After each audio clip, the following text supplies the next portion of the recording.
విడుదల రజని మొన్నటి రోజున ఒక వారం రోజుల క్రితం చూసుకుంటేనేమో వీడియో వైరల్ అయింది. సిఐ గారు ఆవిడని ఇబ్బంది పెట్టారని చెప్పేసి వాళ్ళందరూ కూడా ప్రెస్ మీట్ పెట్టి మాట్లాడేసి ఈవిడ కూడా మీడియా ముఖంగా కన్నీరు గార్చింది. అయితే ఒక్కసారిగా పూర్తి వీడియో బయటకు వచ్చినటువంటి నేపథ్యంలో ఎవరిది తప్పో ఎవరేంటో తెలుసుకున్నారు రాష్ట్ర ప్రజలు కూడా. అయితే ఇదే అంశానికి సంబంధించి మరిన్ని విషయాలు తెలుసుకుందాం. మనతో ఉన్నారు ప్రముఖ రాజకీయ విశ్లేషకులు అరిసిమిల్లి శ్రీనివాసరావు గారు. సార్ నమస్కారం అండి. నమస్కారం అండి. సార్ మొత్తానికి అప్పుడు చూసుకుంటేనే విడుదల రజనీ గారు ఒక బీసీ మహిళను, నేను మాజీ రాష్ట్ర మంత్రిని, నా మీద కూటమి ప్రభుత్వం కక్ష సాధింపు చేస్తుంది, అసలు ఆ విధంగా సీఏ ప్రవర్తించారంటే మొత్తం లోకేష్ గారు ఆదేశాలు ఇచ్చారని చెప్పేసి చంద్రబాబు నాయుడు గారి దగ్గర నుంచి అందరినీ విమర్శించింది. పేర్ని నాని వచ్చేసేమో మీ ఇంట్లో మహిళలు లేరా, మీ ఇంట్లో వీళ్ళందరూ లేరా మాట్లాడుకుంటూ వచ్చారు. కానీ నిన్నటి రోజున పూర్తి వీడియో చూస్తే మనందరూ కూడా వాస్తవం అవుతుంది. మరి ఇప్పుడేం మాట్లాడతారంటారు వాళ్ళు? అలా కాదండి, ఇప్పుడు పేరు నాని, అంబటి రాంబాబు లేకపోతే ఇటువంటి వాళ్ళు అందరూ వచ్చి మాట్లాడుతున్నారు కదా ఇవాళ. అవును, చంద్రబాబు నాయుడు గారి ప్రభుత్వంలో మహిళల్ని ఎంత గౌరవంగా చూస్తారు అనేటువంటిది వాళ్ళు అర్థం చేసుకోవాలి. ఎగ్జాంపుల్ పేరు నాని, ఆయన భార్య పేరు మీద గోడౌన్ ఉంది. ఎవరి పేరు మీద ఉంటే అలాగే కదా నేరం పడుద్ది. అక్కడ జరిగిన స్కామ్ కానీ, ఆ మాయమైపోవటం కానీ, ఆ డబ్బులు కట్టడం కానీ అని ఆవిడ పేరు మీద జరిగింది కదా. ఆవిడ అరెస్ట్ చేశారా? చంద్రబాబు నాయుడు గారు ఏం చెప్పారు? నేరం చేసిన వాళ్ళు పేరు ఆవిడది ఉన్నా కానీ కొంచెం వెసులుబాటుగా ఆడవాళ్ళు ఏం చేస్తాం అన్నట్టుగా ఆగట్లేదా? విడుదల రజనీ గారిని అరెస్ట్ చేశారా? ఆవిడే కదా ముద్దాయి కదా. వాళ్ళ మరిది గారిని అరెస్ట్ చేశారు, లేకపోతే వాళ్ళ పియ్యని అరెస్ట్ చేశారు, అవి జాషువాని కూడా తీసుకెళ్లారు. కానీ ఆవిడ ఏం చేయలేదు కదా. రోజా ఆడదాం ఆంధ్ర ఎన్నాళ్ళ నుంచి మాట్లాడుతుంది ఆవిడ. ఎన్నాళ్ళ నుంచి ఆవిడ ఆడదాం ఆంధ్రలో స్కామ్ చేసింది, తిరుమల తిరుపతి దేవస్థానంలో అపచారం చేసింది, అన్యాయంగా అక్రమంగా చాలా మందిని దర్శనాలు ఇప్పించింది, అడ్డగోలుగా తన మంత్రిగా తన శాఖలో టూరిజం డిపార్ట్మెంట్లో ఎన్జిటి ఆదేశాలు బేఖాతరు చేసి రుషికొండ ప్యాలెస్కి సహకరించింది, దోపిడీకి సహకరించింది.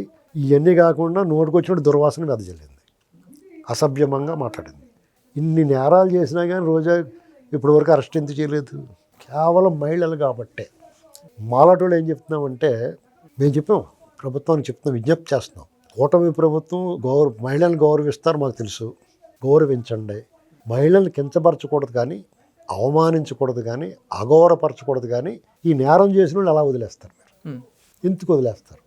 ఎందుకు వదలాలి అని ప్రశ్నిస్తున్నాం మేము, ప్రభుత్వాన్ని అడుగుతున్నాం మేము. మీరు అలా వదిలేసినందుకు మీకు ఏమైనా మెచ్చి మేకతోలు కప్పుతున్నారా? వాళ్ళు పేరు నాని వచ్చి ఏం మాట్లాడుతున్నాడు? నా ఇంటికి పేకలేడు అంటున్నాడు. రోజు ఏం మాట్లాడుతుంది? మీ సంగతి చూస్తామంటుంది. ఏం చూస్తావు అని అడగాలి కదా మీరు. ఇప్పుడు విడుదల రజనీ గారు ఏం చేస్తున్నారు? ఎక్యూజ్డ్ పోలీస్ కేసు ఉన్న వ్యక్తిని తన కారులో పెట్టుకుని తిప్పుతా అతను ఆశ్రయం ఇస్తుంది. తను ఆ కేసులో ఎక్యూజ్డ్, ఇంకో ఎక్యూజ్డ్ తన కారులో ఆశ్రయం ఇస్తుంది. మరి ఇది ప్రభుత్వం ఇచ్చిన వెసులుబాటును దుర్వినియోగం చేయటం కదా. అసలు ఆవిడని అరెస్ట్ చేయాలి కదా వాళ్ళు. పోలీసులది కూడా తప్పు ఉంది. ఆయన సుబ్బానాయుడు గారు చాలా మర్యాదగా, చాలా సహనంతో, చాలా సమయంతో వీరుళ్ళగా పోరాడాడు ఆవిడతోటి. ఎందుకంటే ఎదుట ఇంకో మగవాడు ఉన్నాడు, తుక్కు రాగొట్టిద్దరు. అక్కడ ఒక మాజీ మంత్రి, ఒక మహిళ ఏదనంటే లవలాపలాపడతా గగ్గోలు పెట్టేస్తారు కదా. అదే కదా ఏడుతో మాట్లాడింది. మళ్ళీ తర్వాత ఆవిడ విక్టిమ్ కార్డు తీశారు కదా. అంటే చాలా కత్తి మీద సోమాళ్ళకి.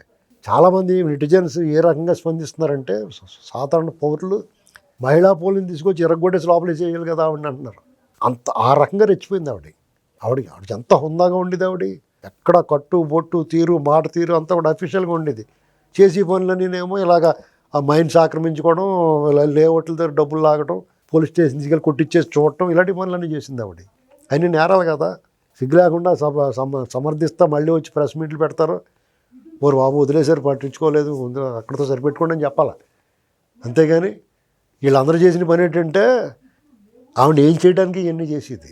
ఎవడన్నా పేరు నాని రెచ్చిపోయి మాట్లాడా మొన్న వదిలేద్దాం అనుకున్న వాళ్ళు ఈసారి తీసుకెళ్తారు. రజనీ గారి పట్ల ఉదారంగా ఉన్నవాళ్ళు ఇంక ఇలా ఉంటే లాభం లేదు, మనం ఇచ్చిన మర్యాద నిలబెట్టుకోలేదు అనుకుంటారు. రోజా గారికి అయితే సమయం కోసం చూస్తున్నారు. మీకు ఆవిడ టైం వచ్చినప్పుడు ఆవిడే లోపలికి పోద్ది. ఎందుకంటే వీళ్ళు వదిలేద్దామన్నా ఆవిడ వదిలించుకునేలా లేదు. ఆవిడ నన్ను ఎప్పుడు అరెస్ట్ చేస్తారా అన్నట్టుగా ఉంది. ఆ పని కూడా పూర్తి అయిపోద్ది. అలా జరిగినప్పుడు చాలా ఇబ్బంది పడతారు. ఎందుకంటే ఒక్కసారి స్వేచ్ఛ కోల్పోయిన తర్వాత, ఒక్కసారి లోపలికి వెళ్ళిన తర్వాత వాళ్ళకి తెలుస్తుంది. బయట నుండి మాట్లాడినట్టు, నోటుకు వచ్చినట్టు మాట్లాడినట్టు, ఎదటోళ్ళని బూతులు తిట్టినట్టు, ఒళ్ళు కొవ్వెక్కి వ్యవహరించినట్టుగా ఉండదు. కొడాలి నాని కానీ వంశీ కానీ ఏం మాట్లాడారు? ఇవాళ వంశీ అవతారం చూసారు ఎలా ఉందో. జాలేస్తుంది, నిజంగానే జాలి కలుగుతుంది కదా. ఎందుకంటే ఎలాగుండేవాడు అలా, అంటే మన గాలి నీరు మట్టి అలాంటిది. అంటే అడంత పోరంబోగైనా పనికిమాలినోడైనా వ్యసనపరుడైనా ఆవార అయినా పనికిమాలినోడైనా సరే బాగా బతికినోడు వాడు పాడైపోతే అయ్యో పాపం అంటాం. కరెక్ట్. అదే కష్టపడి పైకి వచ్చినోడిని మొన్నటి దాగాడుగా రోడ్డు మీద తిరిగిపోడు రా అంటాం. మన మనస్తత్వంలోనే అది ఉంది. అదో రోగం అది మనకు తెలియదు. కానీ మనం ఏం చేయాలి? వీడు సన్నాసి వీడు అంత ఆస్తులు పాడు చేసుకున్నాడంటే అని గౌరవించకూడదు. మనం ఆస్తులు పాడు చేసుకుని పోరంబోగు దుర్వ్యసనాలకు లోని ఆస్తులు పాడు చేసుకుని రోడ్డు మీద వచ్చిన పట్ల గౌరవం ఉండకూడదు, మనకి జాలి ఉండకూడదు. కానీ మనం వాళ్ళ మీద గౌరవం ఉంటుంది, జాలి పడతాం. అయ్యో బాగా బతికండి అంటాం. అదే కష్టపడి పైకి వచ్చినాడు మొన్నటి దాకా తిరిగిపోడు రా అంటాం. ఆడొక సందేశం ఇస్తున్నాడు, కష్టపడితే పైకి రావచ్చురా బాబు అనేటువంటి. అంటే ఎలా వచ్చాడు? అనవసరం కష్టపడి పైకి వచ్చాడు. ఆడు ఏం చేశాడు మనకి ఎందుకు? సైకిల్ ప్యాచ్లు వేసుకున్నాడా, లేకపోతే హోటల్లో సర్వర్ కింద చేశాడా, రోడ్లు ఊడ్చాడు? అనవసరం కదా. కష్టపడి రూపాయి పోగొట్టుకుని పైకి వచ్చాడు. అది కదా మనం నేర్చుకోవాలి. కానీ మనం దాని రివర్స్లో ఆలోచిస్తాం. ఇప్పుడు వీళ్ళే అంతే. వంశీ మరి ఆ పరిస్థితి ఎందుకు వచ్చింది అతనికి? అతను చేసిన నేరాలు అలాంటి. నిన్ను ఎవడు చేయమన్నాడో? మిగతా ఎమ్మెల్యేలకు ఎందుకు రాలేదు ఆ పరిస్థితి? ఇప్పుడు బుగ్గన రాజేంద్రనాథ్ రెడ్డి, గడికోట శ్రీకాంత్ రెడ్డి ఎందుకు చేయలేదు? నీకు ఎందుకు వచ్చింది ఈ రోగం? వాళ్ళు ఎందుకు మాట్లాడలేదు? జగన్కి మీరిద్దరి దగ్గర వాళ్ళిద్దరి దగ్గర. సజ్జల రామకృష్ణారెడ్డి ఎవరినైనా తిట్టాడా? బుగ్గన రాజేంద్రనాథ్ రెడ్డి ఎవరినైనా తిట్టాడా? వాళ్ళు ఎందుకు తిట్టలేదు? నువ్వు ఎందుకు తిట్టావు? మీరిద్దరు ఎందుకు తిట్టారు? మీ బతుకు ఛిద్రం చేశాడు జగన్మోహన్ రెడ్డి. మీకు సిగ్గురాక అతని కళలో ఆనందం చూడటానికి మీరు ప్రయత్నం చేశారు. ఇవాళ వాళ్ళిద్దరూ సేఫ్, ఏదో పార్టీలో పోతారు వాళ్ళు. మీరిద్దరూ ఏ పార్టీలో చేర్చుకోరు, మిమ్మల్ని అంటరాని వాళ్ళుగా చూస్తారు. అది గుర్తుపెట్టుకోలేవడం మేము. Thank you sir. Please subscribe to Leo News for more videos.